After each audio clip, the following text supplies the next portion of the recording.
Hello, good morning students. Online school classes में आपका हार्दिक स्वागत है। कक्षा 10 की जो अपनी एक्सरसाइज चल रही थी, एक्सरसाइज नंबर 2, वास्तविक संख्या।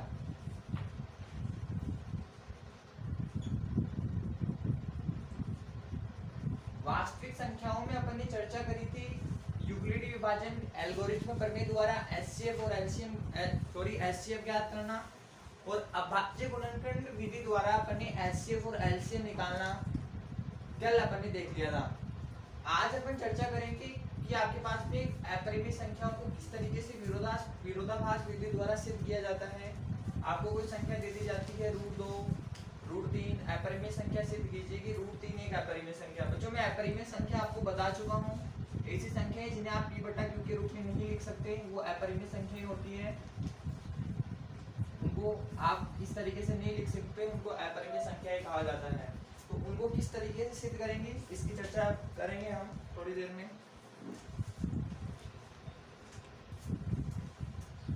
ओके स्टूडेंट्स, अपरिमेय संख्याएं किस तरीके से हम सिद्ध करेंगे, अपनी चर्चा का विषय ये रहेगा आज की। अपरिमेय संख्याएं किस तरीके से सिद्ध किया जाता है, सिद्ध की जाएगी। माध्यमिक शिक्षा बोर्ड में 3 नंबर का सवाल हर बार देखने को मिलता है, तो आप इस ऐसे सवालों पर विशेष फोकस करेंगे।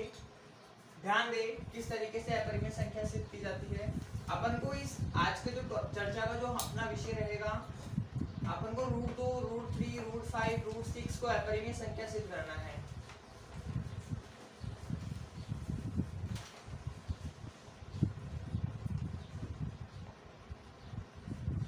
अपरिमेय संख्या सिद्ध करना है, ये अपनी चर्चा का विषय रहेगा आज। और इसमें अपन जिस विधि के माध्यम से इसको हल करेंगे, उस विधि का नाम है विरोधाभास विधि। विरोधाभास विधि, प्रूफ बाय कॉन्ट्रडिक्शन।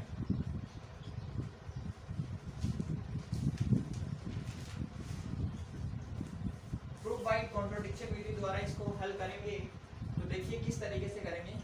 आपके पास में एक थ्योरम दी गई है प्रमेय। उस प्रमेय में आपको कहा गया है कि आपके पास में इस प्रमेय में आपको बोला है कि मान लीजिए p एक अभाज्य संख्या है।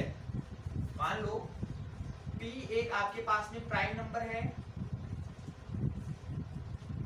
p एक अभाज्य संख्या है, प्राइम नंबर। बच्चों अभाज्य संख्या क्या होती है मैं आपको बता चुका हूँ। ऐसी संख्याएं जिनमें उसी संख्या के अलावा किसी अन्य संख्या का भाग नहीं जाता, वो आपके पास में प्राइम नंबर होती है, एक अभाज्य संख्या होती है। तो मान लीजिए p एक अभाज्य संख्या है यदि p a² को विभाजित करता है।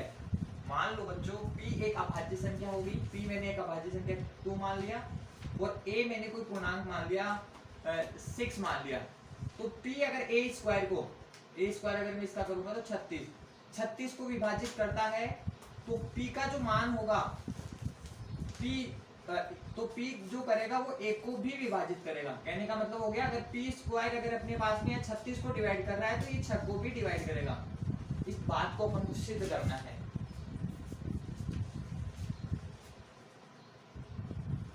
ये थ्योरम है बच्चों, इस थ्योरम को नोट करें, इसी से अपना आगे का कार्य हो पाएगा। नोट करें, बहुत ही आसान कॉन्सेप्ट है, कुछ भी मुश्किल नहीं है। ओके स्टूडेंट्स, इस थ्योरम को नोट कीजिए। माध्यमिक शिक्षा बोर्ड की जो 10वीं और 12वीं की जो एग्जाम रुकी हुई है, जिसमें कक्षा 10 की मैथ की एग्जाम है, कक्षा 12 की मैथ की एग्जाम है। ओके स्टूडेंट्स, तो आप अपनी एग्जाम की तैयारी को प्रॉपर रखें। समय बहुत कम है, एग्जाम सर पर है, तो तैयारी करें, प्रॉपर तैयारी करें। कोई समस्या है तो आप हमारी मदद ले सकते हैं। नेगेटिव न रहे, इस माहौल में नेगेटिव न रहे तो आप शायद अच्छा कर पाओगे।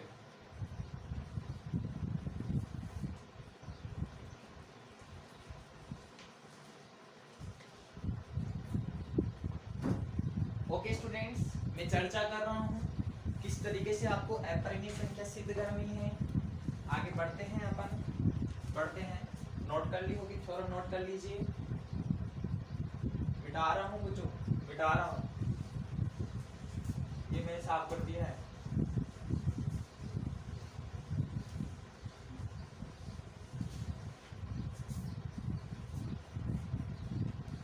आपको कहा है क्वेश्चन ले लीजिए, सिद्ध कीजिए कि बच्चों आएगा 100% आ सकता है एग्जाम में, आता ही है हर बार 3 नंबर के सवाल में। सिद्ध कीजिए कि √2 एक अपरिमेय संख्या है।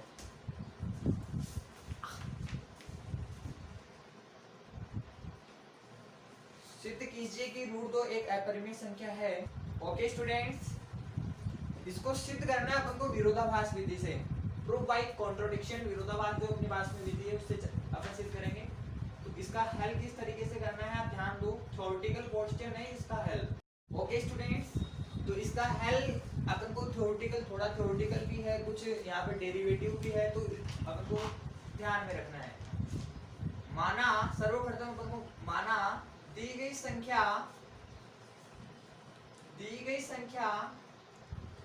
एक अपरिमेय संख्या न होकर, माना दी गई संख्या एक अपरिमेय संख्या न होकर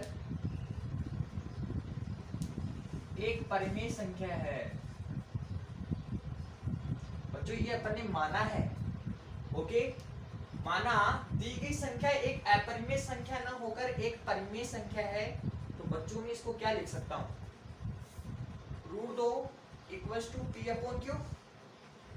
बच्चों परिमेय संख्या क्या होती है, वे संख्याएं जिनको आप p/q के रूप में व्यक्त करते हैं, जहां q ≠ 0, तो यहाँ पर अपने पास में मान बनेगा q ये ≠ 0 हो जाएगा। तो माना दी गई संख्या एक अपरिमेय संख्या न होकर एक परिमेय संख्या है बच्चों, जहां पर इसको मैं √2 = p/q लिख सकता हूं, जहां पर q का मान 0 के इक्वल नहीं है, वो ही बच्चों परिमेय संख्या होती है, उसी को परिमेय संख्या अपन बोलते हैं। तो यहाँ पर सवाल था √2 एक अपरिमेय संख्या का, मैंने उसको अपनी तरफ से इसको रेशनल नंबर मान लिया है, इरेशनल नंबर ना मान के इसको एक बार रेशनल नंबर माना है। तो अब मैं क्या कर रहा हूँ, अब वापस एक बार मान रहा हूँ कि एक बार मैंने फिर से माना दो सहभाज्य पूर्णांक, बच्चों सहभाज्य को प्राइम नंबर होते हैं, जिनमें उन संख्याओं का कोई उभयनिष्ठ गुणनखंड मौजूद नहीं होता, उनको को प्राइम नंबर बोलते हैं। दो सहभाज्य पूर्णांक a व b है, अर्थात इनका कोई उभयनिष्ठ गुणनखंड नहीं है, उभयनिष्ठ गुणनखंड नहीं है। तो मैंने क्या किया, यहाँ से √2 को व्यक्त कर दिया सहभाज्य पूर्णांक a/b। इसको बच्चों मैंने इक्वेशन फर्स्ट बोल दिया, यहाँ पर b ≠ 0 है। ओके, आगे देखिए यहाँ पर मैं क्या कर रहा हूँ, इसको मैंने इस तरीके से लिख दिया √2 b = a, और मैंने क्या किया, दोनों पक्षों का वर्ग कर दिया। दोनों पक्षों का वर्ग करने पर ये बन गया आपके पास में, तो जब वर्ग किया आपने √2 b का स्क्वायर होल स्क्वायर और इधर a का होल स्क्वायर, तो ये 2b² बन जाएगा और ये a² बन जाएगा। दोनों पक्षों का वर्ग करने पर आपके पास में ये चीज ऐसे बन गई, अगर a² यहाँ पर b² को विभाजित कर रहा है, अगर 2 यहाँ पर 2b² को विभाजित करता है,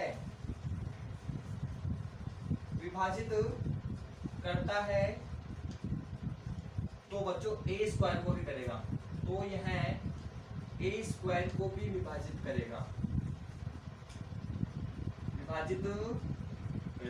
इतना नोट करें, आगे का कॉन्सेप्ट अभी देखते हैं, नोट करें।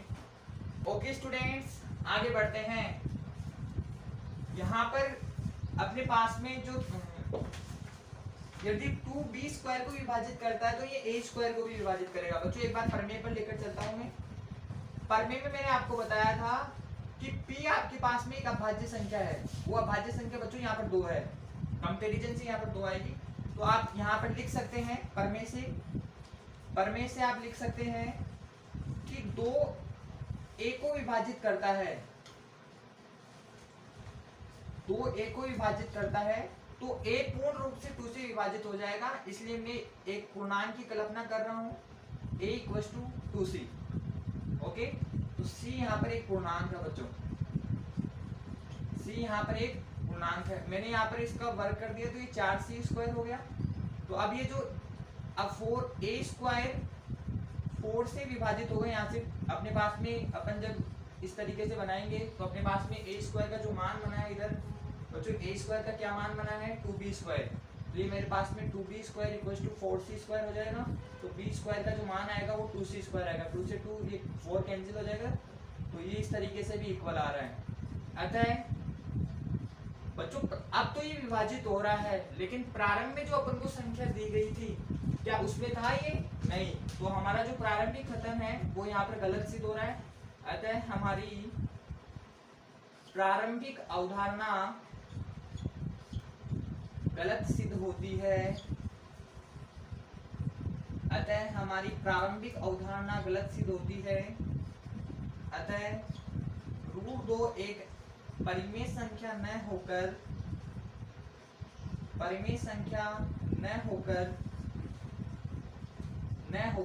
अपितु एक अपरिमेय संख्या है। अपरिमेय संख्या है बच्चों। इतना कॉन्सेप्ट आपको याद रखना है। सवाल निश्चित रूप से आएगा ही आएगा। नोट करें, इतनी चीज और नोट करें। ओके स्टूडेंट्स, अब एक कॉम्बिनेट सवाल करते हैं जिसमें आपके पास में √2 √5 मिश्रित संख्या हो, एड में हो, तब इसको कैसे सिद्ध करना है। एक सवाल उसके जैसा भी देख लेते हैं और फिर अपने पास में इस एक्सरसाइज का केवल एक टॉपिक बचेगा जिसकी चर्चा अभी थोड़ी देर में अपन कर लेंगे और ये एक्सरसाइज कंप्लीट है। आपके बुक में एग्जांपल दिया हुआ है, दर्शाइए कि √2 प्लस √2 प्लस √5 एक अपरिमेय संख्या।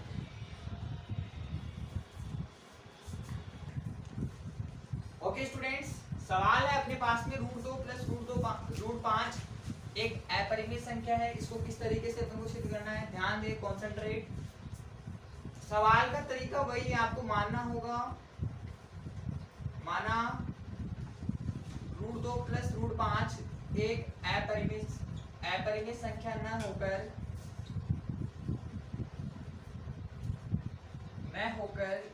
एक परिमेय संख्या है। ओके स्टूडेंट्स, आपने ये मान लिया परिमेय संख्या है तो आप निश्चित रूप से इसको √2 प्लस √5 इक्वल्स टू p/q के रूप में व्यक्त करोगे, जहां q does not equals to 0। अब आप दो सहभाज्य पूर्णांक मानोगे, माना दो सहभाज्य पूर्णांक, दो सहभाज्य को प्राइम नंबर, माना दो सहभाज्य पूर्णांक a व b है, a व b है, अर्थात सहभाज्य का मतलब है इनका कोई उभयनिष्ठ गुणनखंड नहीं है।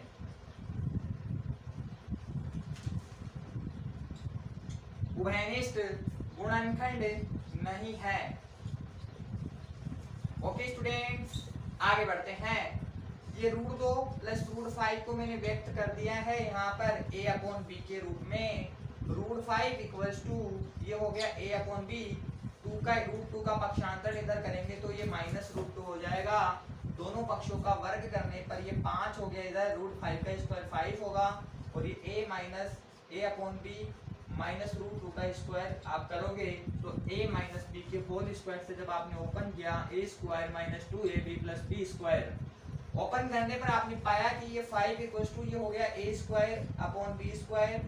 ये आपके पास में 2√2a/b प्लस b² मतलब √2 का स्क्वायर आपको 2 देगा।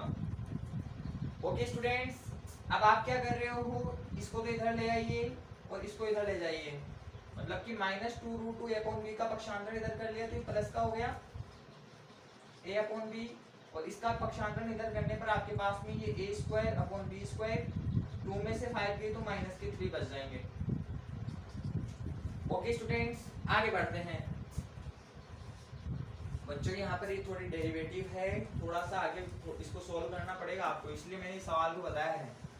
थोड़ा सा अलग तरीके से है ये। 2√2a/b इक्वल्स टू, ये बन गया आपके पास में a² minus 3b² upon b²।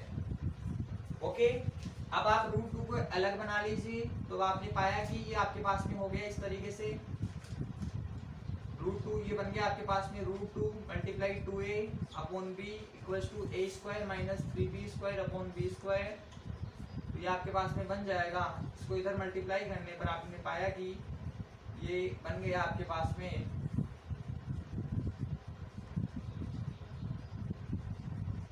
और ये हो गया आपके पास में b a² minus 3b²। Okay students, ये आपके पास में मान बन जाएगा √2 equals to b multiply a² minus 3b² upon 2ab। Okay, अब यहाँ से आप b से b कैंसिल कर सकते हो। √2 का जो मान बना आपके पास में a² minus 3b² upon 2a। बच्चों एक चीज आपको नजर आ रही होगी, आपको ये जो मान मिलेगा ये बच्चों a यहाँ पर आपके पास में b का जो मान है आपके पास में b अपॉन a रखा है, वो b का मान 0 नहीं होना चाहिए। ये मान आप जब निकालोगे यहाँ पर, तो यहाँ पर कोई भी मान रूट में नहीं है, तो वो सारा का सारा मान आपको रेशनल नंबर मिलेगा। इसका मतलब क्या हो रहा है कि अगर ये रेशनल नंबर आपके पास में परिमेय संख्या प्राप्त होती है, तो ये भी एक परिमेय संख्या हुई। तो अपन ने वास्तव में क्या पढ़ा है, √2 एक परिमेय संख्या नहीं होती है, ये एक अपरिमेय संख्या होती है। तो आप लिखोगे, यहाँ पर लिख रहा हूँ बच्चों, ये बनेगा आपके पास में a² minus 3b² upon 2a एक परिमेय संख्या है, अतः √2 भी एक परिमेय संख्या हुई, परिमेय संख्या होगी। लेकिन हम जानते हैं √2 एक अपरिमेय संख्या है,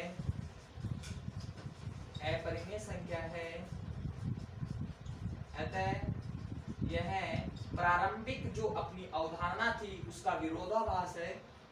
अतः यह हमारी प्रारंभिक अवधारणा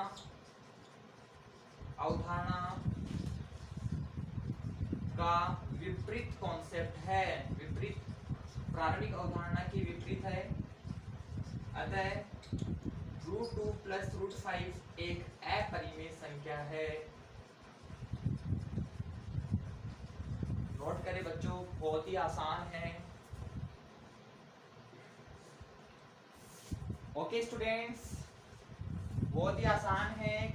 बोर्ड के एग्जाम में संभावना रहेगी ज्यादा से ज्यादा ऐसे सवाल आने की, तो आप इन पर विशेष फोकस करें। अभी थोड़े दिनों बाद में 5 से 4 दिन बाद में मैं आपको एक इम्पोर्टेंट क्वेश्चन जो 50 क्वेश्चन है बोर्ड की दृष्टि से, उसकी PDF डाल दी जाएगी, तो आप उन पर भी फोकस करोगे।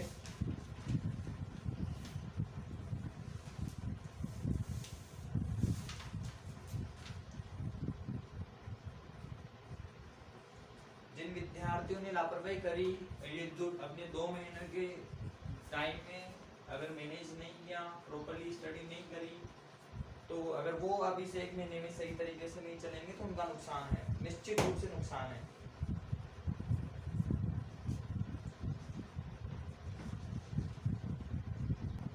ओके स्टूडेंट्स, आगे बढ़ते हैं।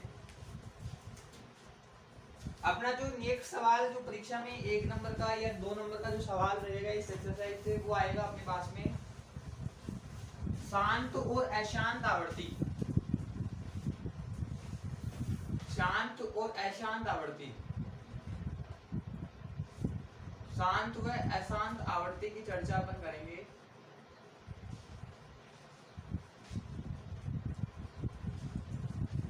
तो ध्यान दो, अगर आपके पास में कोई भिन्न दी हुई है, जैसे मान लो ये एक भिन्न देती है आपको, उस भिन्न में आपको ये कहे कि इसमें शांत आवर्ती होगी या अशांत आवर्ती होगी, उसकी जांच किस तरीके से करोगे? बिना लंबी विभाजन प्रक्रिया किए बिना बताइए कि इसकी आवर्ती शांत आवर्ती की है या अशांत आवर्ती की।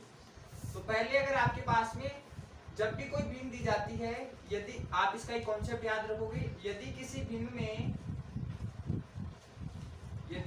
भिन्न के हर के गुणनखंड 2 की पावर n मल्टीप्लाइड 5 की पावर n का रूप है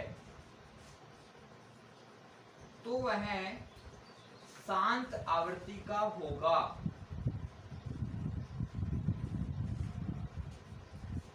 जहां m व n ऋणित्र पूर्णांक है बच्चों, नॉन नेगेटिव नहीं है, m व n ऋणित्र पूर्णांक है।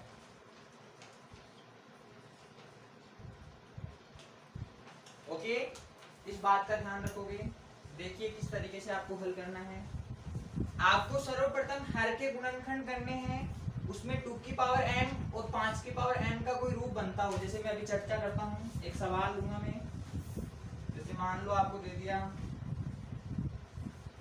5/16। 5/16 के पश्चात बताइए कि ये शांत आवर्ती का है या अशांत आवर्ती का, बिना लंबी विभाजन प्रक्रिया बिना किए। तो ये आपके पास में अंश है और ये हर है, तो आप हर के गुणनखंड कीजिए।